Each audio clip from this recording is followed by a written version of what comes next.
siglo XVIII, que coincide naturalmente el cambio de siglo con el cambio de dinastía. Ustedes saben que el último rey de la Casa de Austria, Carlos II, muere precisamente el año 1700. Y entonces empieza el reinado de Felipe V, nieto de Luis XIV, de la Casa de Borbón, pero al mismo tiempo había, como saben ustedes muy bien, un candidato, el archiduque de Austria, Carlos, que hubiera sido quinto, pero no lo fue, y que naturalmente hubiera representado un cambio grande, no solamente en España, sino en Europa. Se produjo una guerra de sucesión a la corona de España, pero no fue solamente eso, fue una guerra internacional. Una guerra en que Europa se dividió tomando partido por los dos candidatos, tomando partido por ellos mismos, por los intereses particulares de cada nación europea. Y además hubo el propósito de hacer una especie de reparto de la enorme monarquía española. Esta guerra no terminó del todo hasta 1714. Fue considerablemente larga, se combatió, por supuesto, en España, pero en toda Europa. Y naturalmente los resultados fueron bastante varios. En España hubo cambios de posición, por ejemplo, es bien conocido que Cataluña tomó partido por el archiduque, pero lo que poca gente sabe, porque no se dicen las cosas en general, que en primer lugar durante bastante tiempo estuvo apoyando a Felipe V, después hizo el archiduque un desembarco en Cataluña, tuvo una flota que apoyó a la candidatura del archiduque Carlos, y entonces hubo una adhesión mayoritaria de Cataluña a esta candidatura. Y hubo una lucha bastante prolongada, con división naturalmente dentro de Cataluña, y hubo en definitiva al final una gran mayoría, no solamente en España, sino también en los ejércitos aliados de Felipe V, que al final superaron a los que apoyaban al archiduque, y se estableció el reinado de Felipe V, que por cierto tuvo una consecuencia. Es curioso cómo en Cataluña se habla en general mal de Felipe V, pero no entonces. No entonces, porque hubo un apoyo a última hora mayor, después de una lucha bastante encarnizada que hubo, y se aceptó la unión, lo que se llaman los decretos de Nueva Planta, que consistieron en una homogeneización de la legislación en España, que fue, claro está, el motor de la prosperidad económica de Cataluña. Ustedes saben que Cataluña había pasado una fase muy peligrosa, muy inquieta, con un gran bandidaje que ya está en el Quijote, con un aislamiento en muchos sentidos, y esto se superó porque se suprimieron las aduanas interiores y se estableció el comercio, fundamentalmente el comercio de textiles de Cataluña y el de cereales de Castilla. Es interesante, yo lo sé personalmente esto con mucho detalle, porque en 1737 se fundó un banco, la Banca Jover y Compañía, con sede en Barcelona y en Valladolid, en la cual dirigió finalmente muchos años mi padre. Y esto era el instrumento financiero para el comercio y la comunicación económica entre Castilla y Cataluña. Y ahí empezó la prosperidad catalana, que fue muy considerable. Y desde entonces Cataluña fue quizá la región más próspera de España, o una de las más prósperas. Esto naturalmente tuvo muchas consecuencias: homogeneización de la legislación, comunicación más fácil, pérdida de ciertos fueros y privilegios, aunque los juró todos ellos el rey, que los mantuvo. Es decir, es una transformación en muchos sentidos muy importante, y en conjunto fue la prosperidad. Es curioso cómo a fines del siglo XIX hubo una curiosa hostilidad en Cataluña a Felipe V. Y, por ejemplo, algunos historiadores, como Rovira Virgili, por ejemplo, se extrañan diciendo que no tenían la hostilidad a Felipe V, dice, que sentimos ahora nosotros, a fines del siglo XIX. Es decir, lo que no se sentía en 1714 se sentía en 1890 o 1900. Como ven ustedes, esto tuvo muchas consecuencias. España perdió territorios, pero por otra parte empezó a organizarse mucho más eficazmente. La política española del siglo XVIII fue enormemente eficaz, con gentes excepcionalmente competentes, y sobre todo España fue el programa de sí misma. España, durante los siglos XVI y XVII, se había ocupado principalmente de cosas que tenían un interés supranacional, en gran medida religioso. Por ejemplo, piensen ustedes en la defensa del catolicismo frente al protestantismo y en las guerras internacionales consecuencia de esto. Lo hemos visto en alguna medida. Pero en el siglo XVIII tomó como programa de la organización nacional España misma, y mejoró la organización de España, la eficacia de los gobiernos, la situación económica, el orden. Fue un siglo pacífico. El siglo XVIII fue un siglo blanco. Fue un siglo en el cual, después de los primeros años de la lucha por la sucesión, no hubo ninguna guerra, ninguna alteración del orden. Se puede decir simplemente que en un siglo entero no hay más alteraciones de la convivencia pacífica que el motín de Esquilache, el de las capas y los sombreros, que fue un motín que pasó en Madrid y fue en unas repercusiones muy pequeñas, y algo que no fue naturalmente bélico ni nada parecido, la expulsión de los jesuitas, que fue algo duro, una expulsión simultánea de todos los jesuitas de España y de las Indias, que perturbó muchas cosas, que visto con ojos actuales no se justificaba, que fue algo causado, quiero decir una palabra antes de entrar propiamente en la consideración de esta época, fue principalmente dos cosas: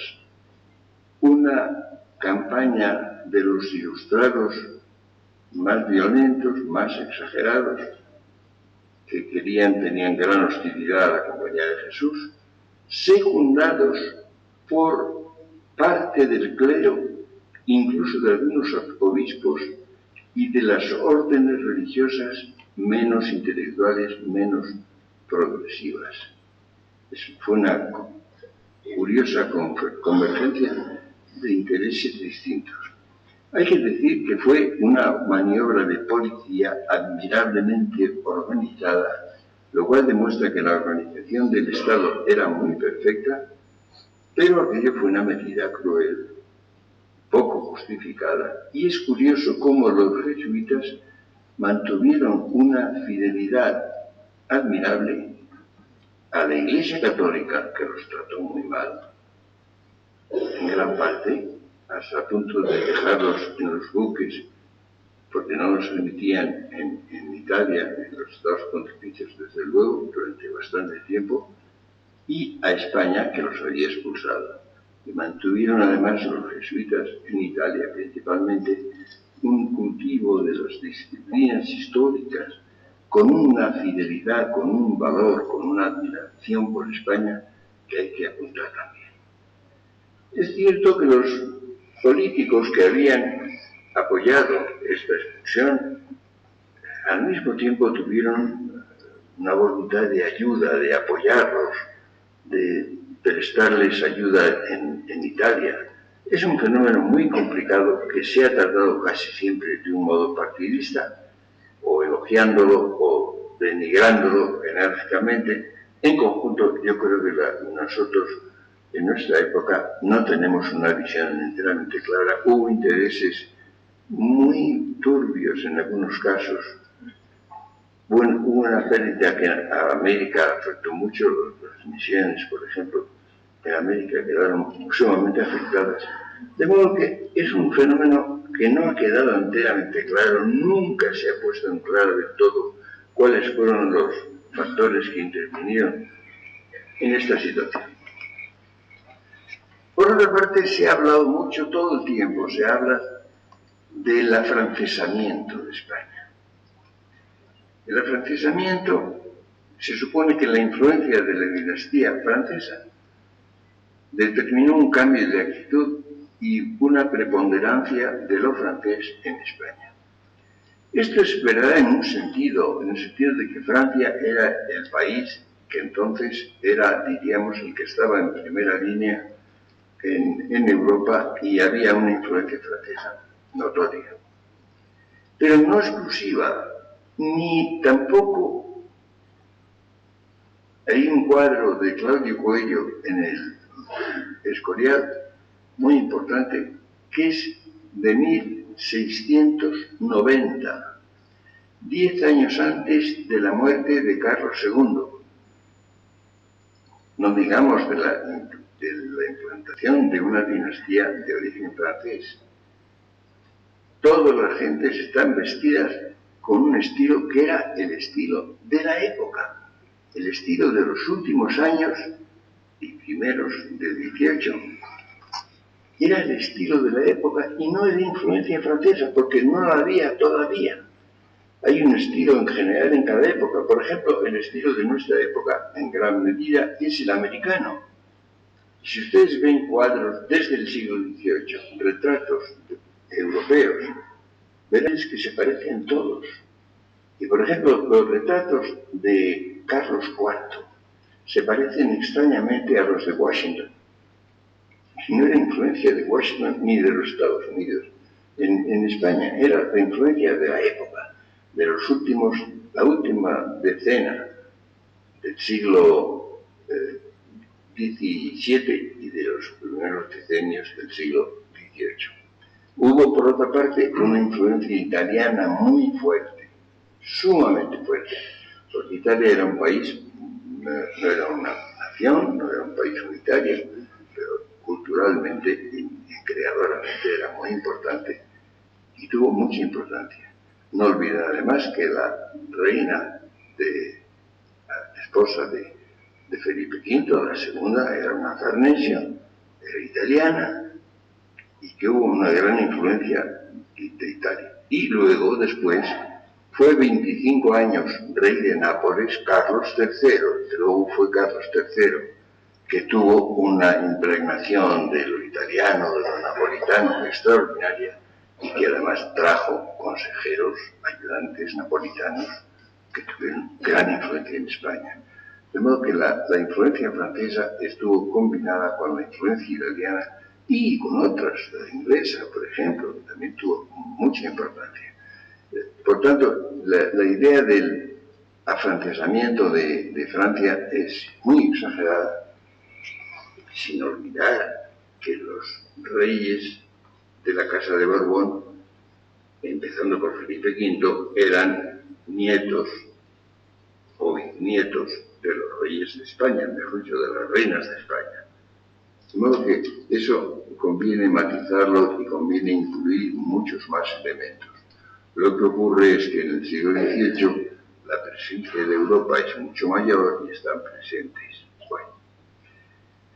Por tanto, cuando hablemos del siglo XVIII, cuando nos ocupemos de figuras del siglo XVIII, hay que tratar de corregir una serie de tópicos que se han repetido una vez y otra, y es curioso ver cómo ha sido una época en la cual la prosperidad de España ha sido extraordinaria.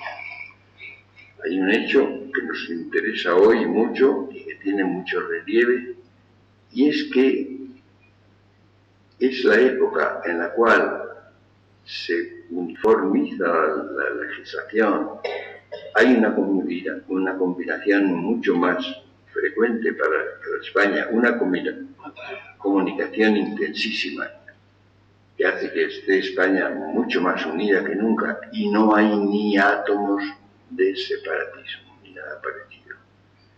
España es máximamente nación en el siglo XVIII. Pero evidentemente les decía que España toma la empresa de modificarse, de corregirse en cierto modo, de aumentar su prosperidad y tiene evidentemente una actitud muy positiva. Hay una figura poco conocida. Me gustaría saber cuántas personas en España tienen alguna idea de él, que es Macanaz. Don Rafael Melchor de Macanaz.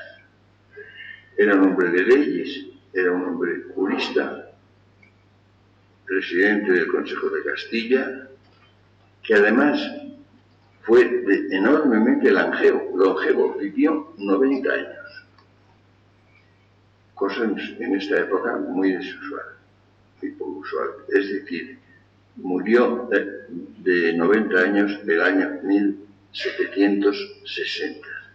Había nacido en 1670 y murió en 1760. Fue consejero de Felipe V. Le pidieron un informe que se llamó Pedimento del Fiscal, porque era un documento muy científico, muy jurídico, que presentó al rey. Era privado, era secreto, pero tuvo noticia de él el inquisidor general, que era, por cierto, italiano, el cardenal de Giudice. Tuvo consecuencias malísimas para el autor.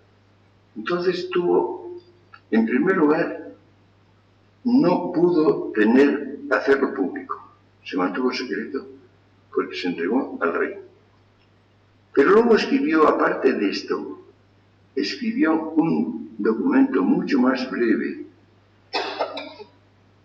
que era escrito en un lenguaje menos jurídico, muy coloquial, que era un programa de reconstrucción de España, un programa de transformación de España, del cual se hicieron copias. No se pudo publicar hasta ya muy entrado el siglo XIX, pero hay copias, y yo tengo una de 1814, que lo comenté hace ya muchos años. Este breve texto era el anticipo, me he dicho que era el programa del siglo XVIII. Era la idea de lo que había que hacer, la transformación que había que hacer en España. Este hombre, Macanaz, era, por cierto, si ustedes quieren hacer un estudio excelente, es el que hizo Carmen Martín Gaite. Un libro muy informado, muy bien informado, la hizo cuando trabajaba en el seminario que yo dirigía en aquella época. Y el libro se titula El proceso de Macanaz, historia de un empapelamiento, porque fue un largo proceso complicado. Y es curioso que no pudo seguir en España, pero fue el hombre de confianza del rey, que lo usaba como mensajero, como representante suyo en reuniones internacionales, y tuvo una gran importancia. No pudo volver a España al cabo de hasta muchos años después, y entonces fue encarcelado. Fue encarcelado y estuvo preso bastantes años, y cuando ya fue puesto en libertad, poco después murió de casi 90 años que tenía entonces. Es el texto, más que el pedimento, que es un texto jurídico muy severo, muy sobrio, es este breve estudio, el que tengo yo en esta edición manuscrita, y es enormemente importante. Él era un hombre muy religioso, era un gran jurista, muy riguroso, que creía que lo que había que hacer era una secularización de muchas cosas de España. Ustedes saben que en España ha habido una influencia eclesiástica, religiosa y concretamente eclesiástica, evidentemente justificada y evidentemente excesiva. La razón es que la Iglesia asumía toda una serie de funciones que en otros países se realizaban menos de un modo eclesiástico, de un modo más secular. Pero se encargaba de toda una serie de funciones: la caridad, la ayuda a los menesterosos, la enseñanza. Todas esas funciones las realizaba la Iglesia desde la Edad Media, especialmente desde el siglo XVI, desde la unión nacional con los reyes católicos. Esto tiene sus ventajas porque lo hacían, piensen ustedes, por ejemplo, esos maravillosos edificios, por ejemplo, Santa Cruz en Toledo. Ese era un hospital sin penicilina, por supuesto, un palacio maravilloso. En Santiago es un hospital de peregrinos. En lo mismo pasa en León. Los edificios más maravillosos desde el punto de vista del lujo, de la elegancia, de la belleza, eran en general obras benéficas y eclesiásticas. Pero pensaba Macanaz que esto no lo debía hacer la Iglesia, que la Iglesia debía sobre todo ocuparse de lo espiritual, de lo estrictamente religioso, que era la sociedad y el Estado que era todavía muy poco desarrollado, que era débil, quien debía ocuparse de las cosas que eran seglares, que tenían una función seglar. Esto es lo que no cayó bien, porque hasta que la Inquisición quería tener una influencia mayor, y vieron con sospecha a un hombre tan profundamente religioso como era Macanaz. Era mercantilista, tenía además una preocupación económica muy clara y con ideas muy claras. Creía que era menester aumentar la riqueza española. Y por tanto propone una medida de que la sociedad como tal y el Estado asuman una cantidad de funciones que antes realizaba la Iglesia, que la Iglesia quede atenida especialmente a lo religioso, lo puramente religioso. Y esto, que fue muy apoyado por muchos, y que además en definitiva se realizó en gran medida. Todo el siglo XVIII consiste en gran parte en la realización de los proyectos de Macanaz. Y es curioso cómo ha caído bastante en olvido. No es una figura muy conocida ni figura popular. Pero sí, su huella es de gran importancia. Ese libro Yo he escrito un ensayo y lo he hecho referencias bastante frecuentes, muy antiguas, eso sí, muy antiguas, a Macaná, pero el gran estudio sobre él es el de Carmen Martín Haití, que es un libro realmente muy amplio, muy bien hecho, muy bien realizado. Ahí vino mi relación con ella porque estaba trabajando en esto, lo terminó y lo publicó cuando era miembro del seminario que yo dirigía, y es una obra muy importante. A partir de entonces empieza a haber un acierto en la selección de los gobernantes españoles. Esto es muy importante. El acierto es extraordinario. Las figuras eran de una eficacia, de una excelente formación. Luego se podrían discutir sus orientaciones, sus tendencias políticas, sus preferencias. Esto es otra cosa. Pero en definitiva, el acierto de los gobernantes, la eficacia de los gobernantes del siglo XVIII es admirable. Yo creo que bastante superior a la media europea, porque en Europa intervino muy pronto una especie de politización de los gobernantes que eran partidarios de ciertas ideas concretas, y muy pronto apareció una tendencia revolucionaria que en España no hubo. En España la mayor parte eran gentes sensatas, gentes honestas, de gran decencia, con un predominio de personas religiosas que conocieron en absoluto la continuidad religiosa de España, que había sido el proyecto nacional. Y yo creo que el siglo XVIII es de una prosperidad y de un acierto extraordinario. Lo veremos también cuando hablemos de la Ilustración. La Ilustración española fue menos brillante, por ejemplo, que la francesa, mucho más acertada.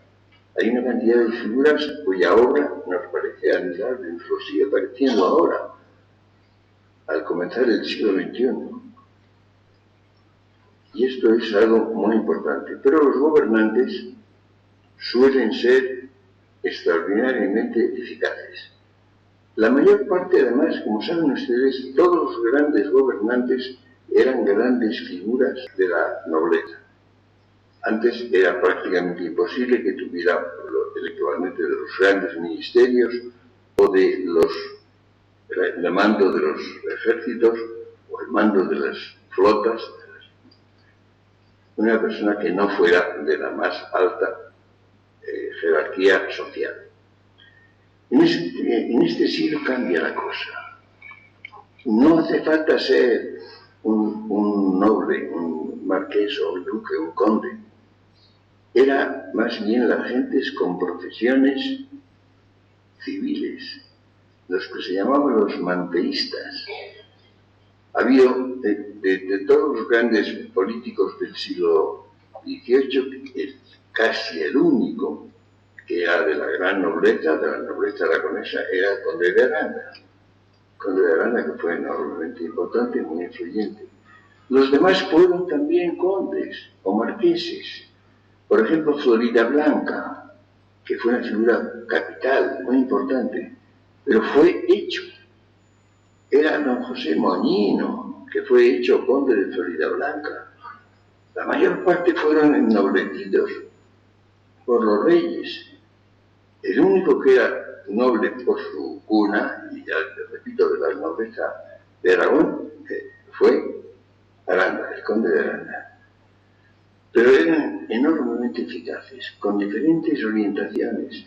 Los había más partidarios de Francia, otros más partidarios de Inglaterra. Ustedes saben que España durante el siglo XVIII se va organizando con el pacto de familia, es decir, la relación entre los Borbones de España, de Francia, de Nápoles, de Portugal, es muy estrecha y hay como una especie de colaboración de ellos.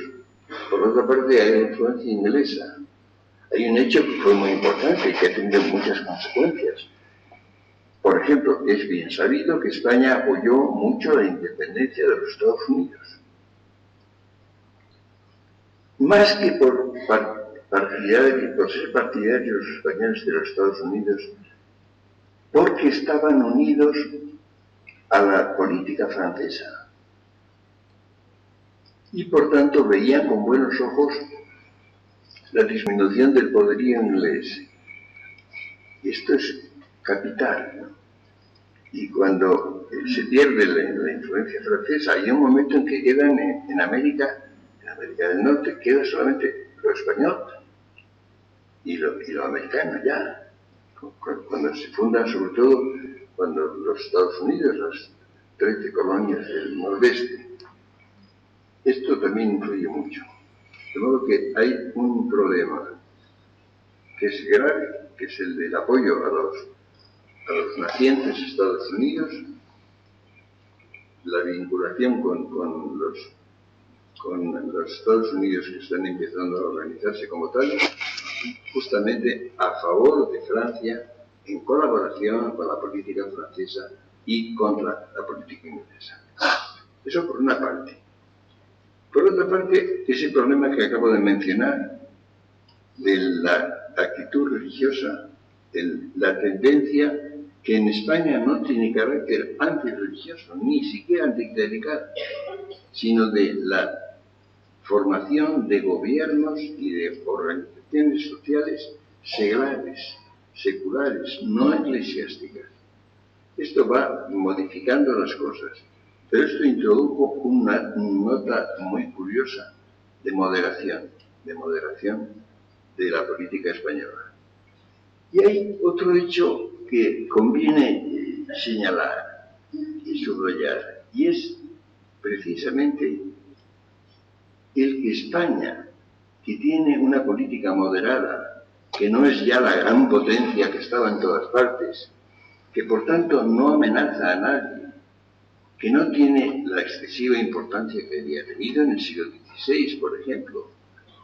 Sin embargo, se desata en Europa una nueva oleada de la leyenda negra, de la difamación de España, que es muy generalizada y en la cual participa enormemente Francia, el país que participa más, a pesar de la vinculación política y dinástica entre Francia y España, es justamente Francia la que lo hace. ¿Pero por qué? La razón es la siguiente. Se empieza en el siglo XVIII, empieza muy pronto, mucho antes de lo que se piensa, una política que va a ser revolucionaria. Es interesantísimo, es un texto, yo lo comenté hace tiempo en un artículo. Leibniz escribe un libro filosófico capital, Los nuevos ensayos sobre el entendimiento humano. Es un libro polémico respecto de Locke. La actitud de Locke no era compartida filosóficamente, intelectualmente por Leibniz, y hace una crítica del pensamiento de Locke. Pero resulta lo siguiente: cuando acaba de terminar este libro Leibniz, muere Locke en 1704. Y entonces, por una delicadeza que casi no comprendemos en nuestra época, Leibniz decide no publicar este libro, porque no puede contestar Locke. Y entonces no lo publica. Él no publicaba todos los libros, por supuesto. La obra de Leibniz no se acababa de publicar todavía, ni siquiera ahora. No lo publica y resulta lo siguiente: no se publica hasta una edición conjunta, no completa ni mucho menos, pero una edición conjunta de obras de Leibniz que se publica el año 1765. Es decir, medio siglo después de la muerte de Leibniz.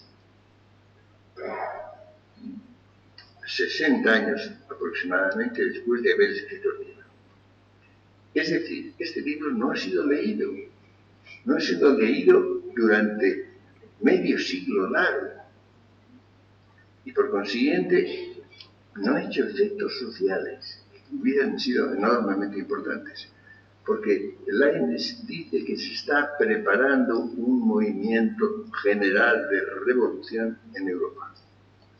y lo dice con una precisión y con una perspicacia extraordinaria. Yo pienso, si durante, no sé, 60 años se hubiera podido leer este libro y hubiera hecho sus efectos, ¿cuál hubiera sido el destino de Europa? Evidentemente distinto, pero nadie lo leyó hasta 1765.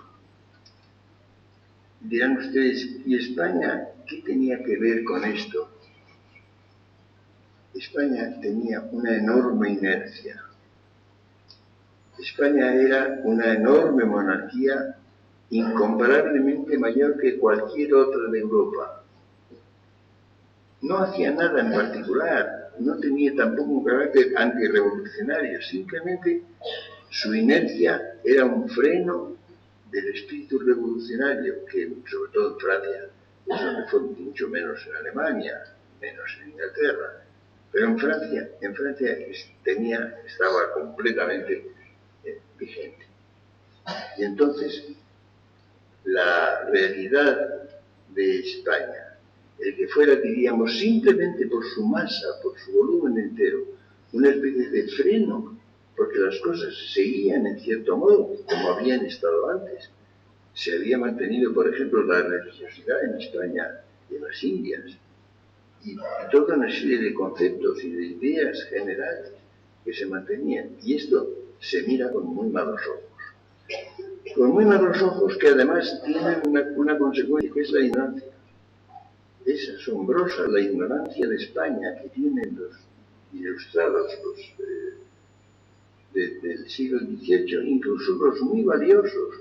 A mí me asombra, por ejemplo, un hombre tan inteligente como era Montesquieu, que además vivía a 4 pasos, vivía muy cerca de la frontera, estaba lleno de amigos españoles.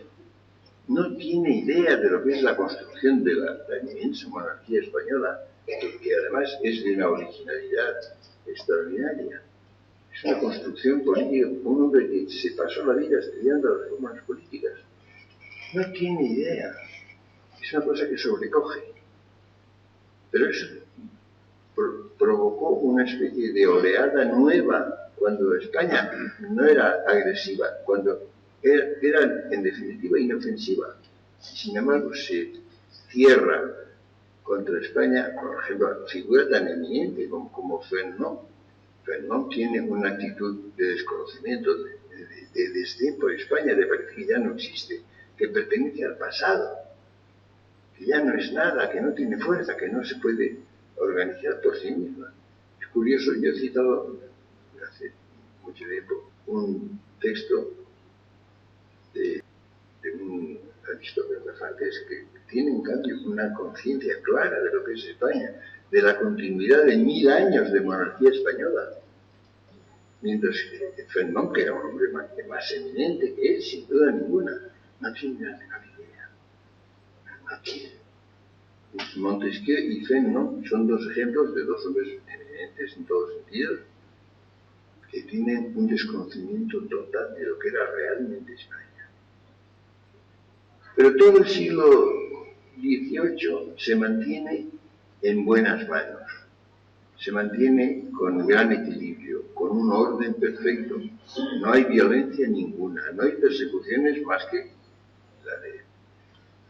la alteración del motín de Esquilache y la expulsión de los jesuitas, que no fue sangrienta ni nada parecido, pero en fin, fue perjudicial, poco justa, poco justificada, pero en fin, nada tampoco importante. Dos pequeñas alteraciones en un siglo entero. Un siglo blanco, un siglo sin luchas, sin guerras. El reinado de Fernando VI fue pacífico, íntegramente pacífico. En nosotros hubo guerras con Inglaterra, guerras marítimas, guerras navales, de las cuales no sabía apenas nada el país y que no alteraban la convivencia general. Con episodios, ustedes saben que Gibraltar es una consecuencia de ello. Fue Menorca también unos años, que también fue inglesa un tiempo, etc. Pero todo eso en un siglo entero representa una pequeñísima fracción de violencia, de tensiones incomparable con todos los siglos anteriores y posteriores. Esta es la cuestión. Pero al final del siglo, en los últimos decenios del siglo, hay un cambio que políticamente hay que señalar porque fue muy importante. Ustedes saben que el año 1788 muere el que había sido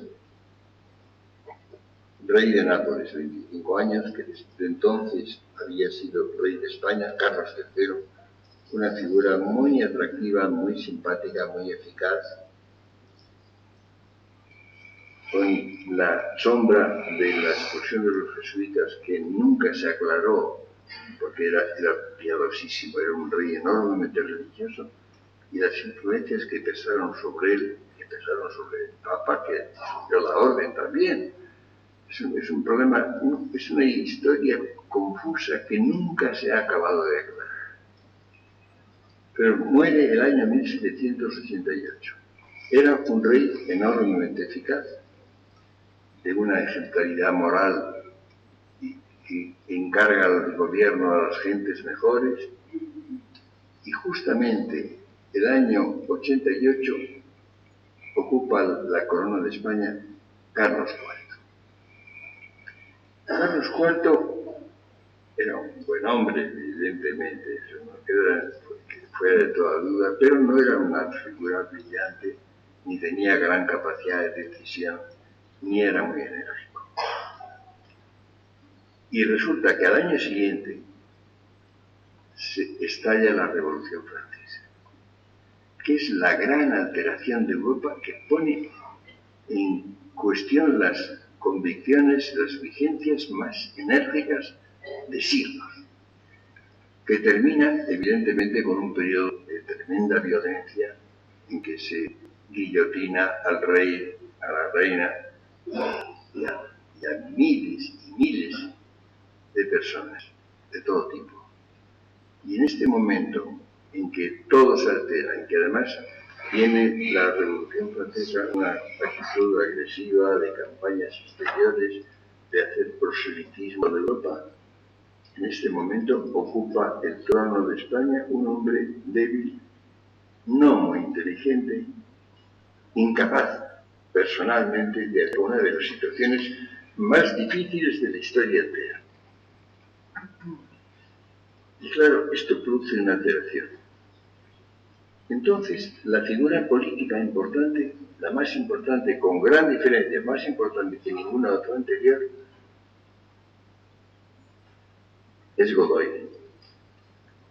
Godoy, como saben ustedes, era un hombre joven, apuesto, parecido, de la nobleza, de la pequeña nobleza extremeña, y conquista enteramente a Carlos IV, y se dice también en un sentido diferente, no comprobado, pero fíjense, a la reina. Y tiene una influencia extraordinaria. Ponen en él la confianza, creen que es excelente administrador, que es un hombre enormemente eficaz. Acumulan sobre él títulos y más títulos y dignidades y poder. Y se convierte, bueno, todos los títulos que pudo tener, el príncipe de la paz, la gran figura. Aparece algo nuevo, mejor dicho, que era muy antiguo, la figura del valido, la figura del privado.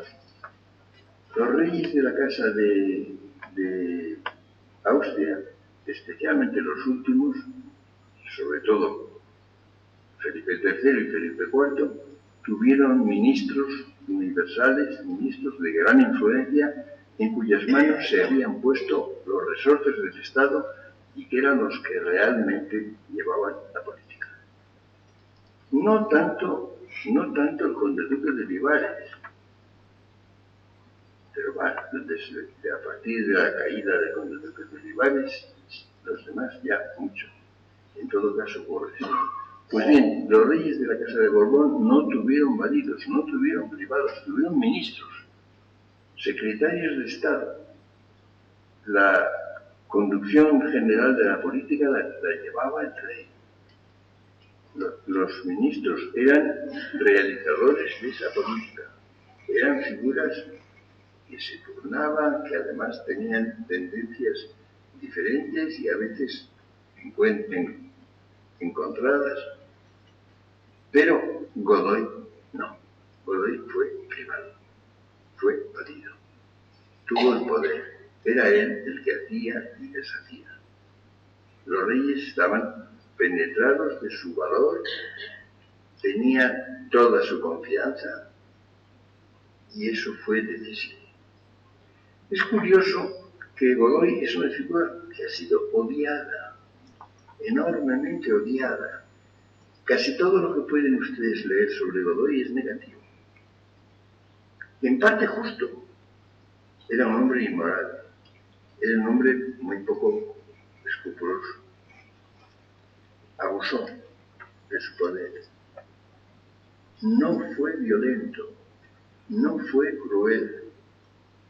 La ilustración, de la cual hablaremos el próximo día, había sido apoyada por los gobiernos y por la sociedad del siglo XVIII. Carlos IV también. Y por tanto Godoy apoyó muy eficazmente a los ilustrados. Es curioso que no fue violento, no persiguió a nadie. Abusaba del poder, era económicamente hábil. Hay muchas cosas negativas en el caso de Godoy, pero no se le puede acusar de crueldad ni de violencia. Cosa muy interesante en un hombre que tuvo tal poder, y todos los títulos y todos los honores. Eso es muy importante. Yo a veces hablo más del éxito. Creo que el éxito es muy peligroso, que es bastante malo el tener éxito. Quiero decir, tenerlo para el que lo tiene. El caso de Godoy es un caso típico de eso. Fue un hombre en medida muy alta, corrompido por el poder y por la acumulación de honores, que gozó con poca severidad, con poca disciplina, pero no fue otra cosa, no fue más que eso. Su gestión, se acumulan sobre él errores, y los cometió. No todo lo que se podía cometer, y sobre todo es que se podía no cometer errores. Un gobernante español en la época de la Revolución Francesa y después de Napoleón, es que era posible. Cuando uno piensa las cosas que salieron mal, las cosas que hizo mal Godoy, hay que hacerse una segunda pregunta: ¿y qué pudo hacer? ¿Qué se pudo hacer? La figura de Godoy no resulta ni tan negra, porque no era negra en realidad, ni tan errónea, ni tan ineficaz. Es curioso que nos hemos encontrado coincidentes en nuestra visión relativamente favorable o relativamente tolerante con Godoy, el gran historiador Carlos Seco Serrano, y yo, que no soy historiador ni grande ni pequeño. Pero realmente es una figura que queda mejor. Cuando perdió el poder, cuando después del motín de Aranjuez perdió el poder, ya con el ejército francés instalado en España, cuando se precipitan los disparates uno tras otro, cuando conspira Fernando, el hijo de Carlos IV, contra su padre, cuando éste no tiene una falta de responsabilidad tremenda, cuando se dejan llevar uno y otro por Napoleón a Francia.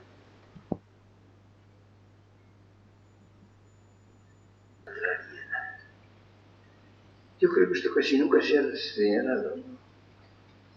¿Y qué quiere decir esto? ¿Por qué se le reprocha la arbitrariedad, el gobierno arbitrario?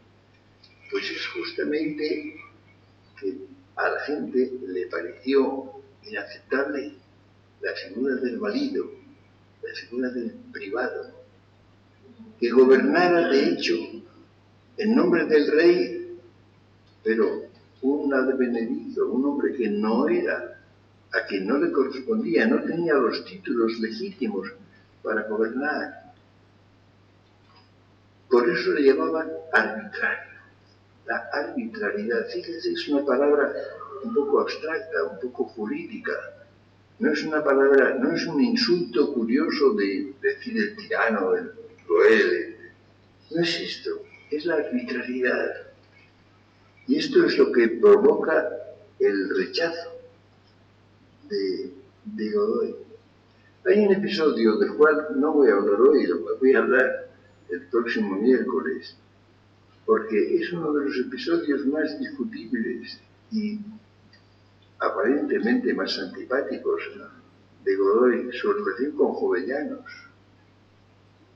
Pero evidentemente no se entiende desde Godoy, sino desde Jovellanos, que es donde se puede hablar de ellos. ¿No? Volveremos a tener un breve encuentro con Godoy el próximo miércoles, precisamente para explicar su punto de vista y su relación, que es muy compleja, con una de las figuras más nobles, más admirables que ha habido en toda la historia de España, que es Jovellanos. Pero lo interesante es esto, que este hombre pierde su poder, luego vive en exilio casi todo el tiempo, vive en París, y es una figura denostada, odiada, mucho más allá de lo que se justifica. Y si ustedes buscan figuras antipáticas, figuras negativas en la historia de España, encuentran incomparablemente peores en el mismo siglo XVIII. Y sin embargo, ha acompañado a Godoy una especie de exageración, no digo universal, pero muy generalizada. Y si se hace un balance general, si se ve cuál era la situación, qué es lo que se podía hacer, qué es lo que se hizo, y una cosa que no se hace casi nunca, si se compara con lo que pasaba en los demás países. Porque si ustedes consideran la historia de los demás países de Europa, y qué pasó y cómo se las subieron con la Revolución Francesa y con Napoleón, y con la extensión del poder de Napoleón, que ocupó prácticamente toda Europa. En casi todas partes pasaron cosas peores y se hizo peor. Esto es interesante, del mismo modo que en otras épocas, en otras cosas. Por ejemplo, cuando en España tenemos una gran propensión a enumerar nuestros males, nuestros desastres, nuestras pérdidas, nuestras limitaciones, casi nadie se pregunta, bueno, y mientras tanto, ¿qué pasaba en Francia, en Italia, en Inglaterra, en Alemania?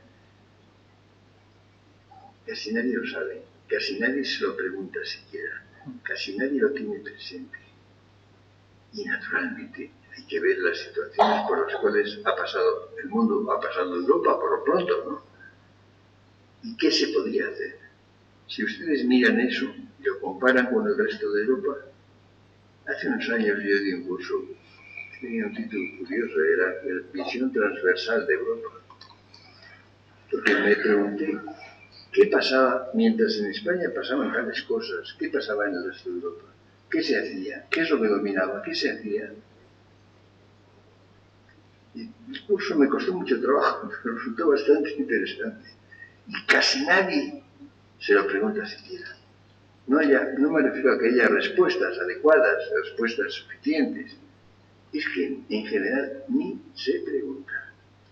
Ahora mismo, que estamos en la Unión Europea, que Europa está comunicada naturalmente y con instituciones europeas, con organizaciones europeas, normalmente, si nos hacemos un balance, un examen en general de qué sabemos, de cómo está Europa, qué hay en Europa, por ejemplo, que valga la pena,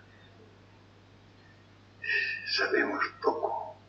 En esta época de comunicaciones, de todos los medios, ya los virtuales, comunicación que se habla en todas partes, que se viaja constantemente, que todo el mundo está en todas partes de Europa.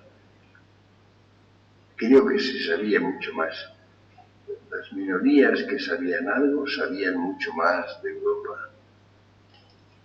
Yo siempre recuerdo el nombre de Curtius, que era un escritor alemán enormemente culto, a quien conocí, estuve en su casa con él una vez. Este hombre conocía todo lo importante que se escribía en Europa y en América. Y lo comentaba y lo presentaba a los alemanes en espléndida prosa. Por ejemplo, Ortega lo conoció, lo leyó, lo hizo traducir. Ha sido un gran conocedor de Ortega. No hay ahora ninguno en toda Europa comparable, ni de Ortega ni de nadie. De los nombres que circulan y que están en todos los periódicos y en todas las televisiones, la mayor parte son bastante mediocres. Pero el conocimiento de quién era importante, de quién era creador en Europa, esto en general se sabe muy poco. Se sabía más el año veintitantos, el año 30. Curtius dijo concretamente que después de la guerra y después de todas las cosas de la Primera Guerra Mundial, que le había devuelto el sentido y el gusto de la filosofía a Alemania José Ortega y Gasset, este pequeño centímetro del Escorial. Y lo hizo traducir y lo admiró toda su vida. Esto no pasa actualmente en plena comunicación, en pleno conocimiento nominal o verbal. Hay, por ejemplo, en Europa unos cuantos escritores a los cuales se traduce automáticamente. Tan pronto, iba a decir como publican un libro, no, como anuncian que se va a publicar. Luego no lo lee la gente. Y uno de los más famosos, les decía un amigo muy inteligente en Roma, este libro lo ha comprado todo el mundo, no lo han leído 50 personas. Y esta es la situación real. Pues bien, la actitud que ha habido respecto de este hombre, Godoy, que ha sido evidentemente muy negativa, y lo sigue siendo. Hay algún historiador que otro que tiene una idea un poco más positiva y un poco más matizada, pero en general se ha desconocido casi enteramente. En un momento en que España fue especialmente afortunada, en que estuvo económicamente, administrativamente, como no había estado quizá nunca. El siglo XVIII es algo muy valioso. Yo le he dedicado mucha atención al siglo XVIII, que me parecía apasionante. Yo publiqué el año 63, La España posible en tiempo de Carlos III, cuando se sabían muy pocas cosas del siglo XVIII. El siglo XVIII se ha estudiado en España principalmente en los últimos 40 años. El número de cosas que no se sabían el año 60 se han estudiado muy bien. Desde entonces, el conocimiento del siglo XVIII es incomparable. Se ha incorporado a nuestra historia, propiamente hablando. Ortega había dicho que había leyenda más que historia. Y es que es verdad. Cuando Ortega publica el año 1921 España invertebrada, hay cosas que no podemos compartir. Pero es que no se sabía la mayor parte de lo que se sabe después de la Edad Media. Por obra, claro está, en un porcentaje altísimo de Menéndez Pidal. Del siglo XVIII se sabía muy poco, muy poco, y con gran variedad. En los últimos 40 años, el conocimiento de la Edad Media y el conocimiento del siglo XVIII han progresado de un modo asombroso. También conviene saber esto. Y luego, si se compara la situación española en estos momentos con la de otros países, con la de todos los demás países, el balance es completamente distinto y es muy positivo, enormemente. El siglo XVIII, dirán ustedes, sí terminó mal. Bueno, claro, terminó con uno de los hechos más funestos, la invasión francesa. La invasión francesa, que significó una guerra feroz de 6 años, que significó, por supuesto, una agitación, una especie de vitalidad de España tremenda, pero con un desastre. Y dejó a España, además, mal situada para el siglo XIX, que fue, evidentemente, muy deficiente en muchas cosas, empezando por el hecho de que la ruina de Napoleón, que se había ocasionado principalmente en España y en Rusia, dejó a España en mala situación y España no obtuvo ventajas, sino casi solamente inconvenientes. Por torpeza, porque evidentemente el final del siglo XVIII fue bastante pobre y bastante lamentable. Pero el próximo día hablaremos de la Ilustración en el siglo XVIII.